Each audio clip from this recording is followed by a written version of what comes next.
Welcome, Global Washington. We are just thrilled to host you here at the Microsoft campus. We're very proud to have the opportunity to bring people like you together to talk about the opportunities and the obstacles in the turbulent times that we face today.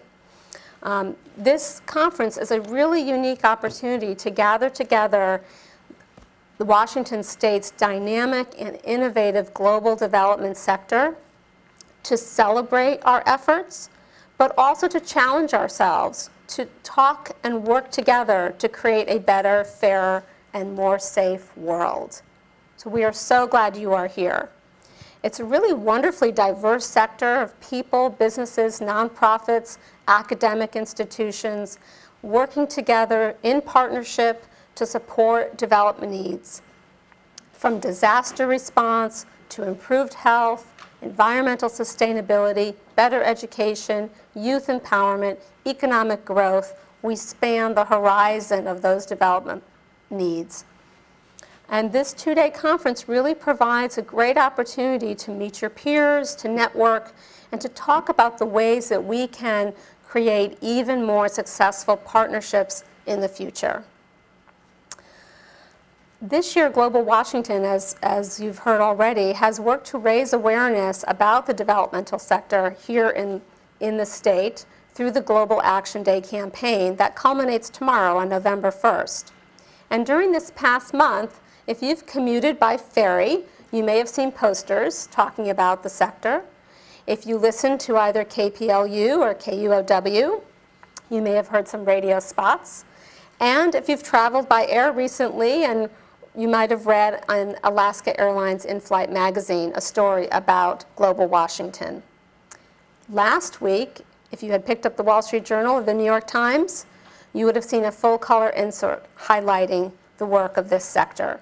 So while tomorrow, November 1st, is the second day of our conference and the culmination of the campaign, it really does mark the beginning of a long-term strategy to demonstrate how Washington State is dedicated to creating innovative and lasting solutions for the world's problems.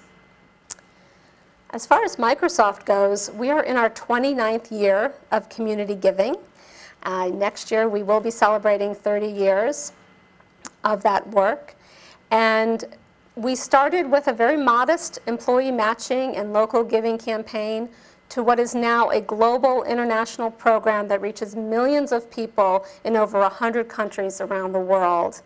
And to date, we have raised and donated $5.5 billion in cash and software donations around the world.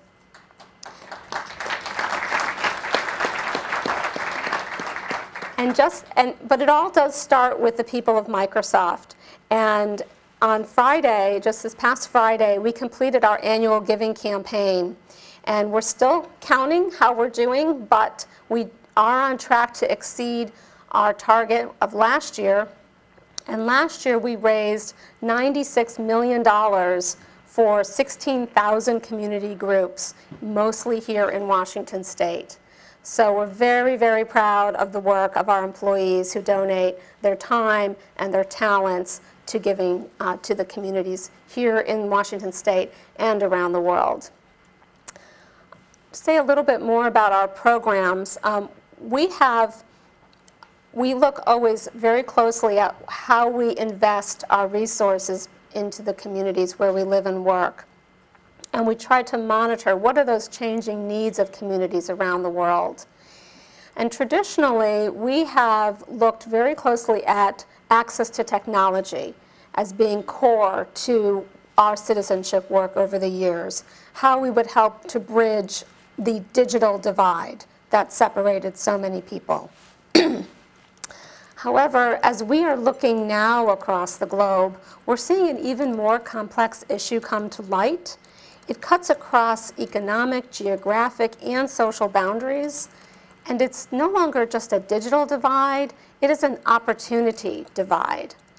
We see this as an emergent gap that is really preventing young people around the world from realizing their full potential due to inequities not just in technology access, but in access to skills training, to creativity, to experience, to employability.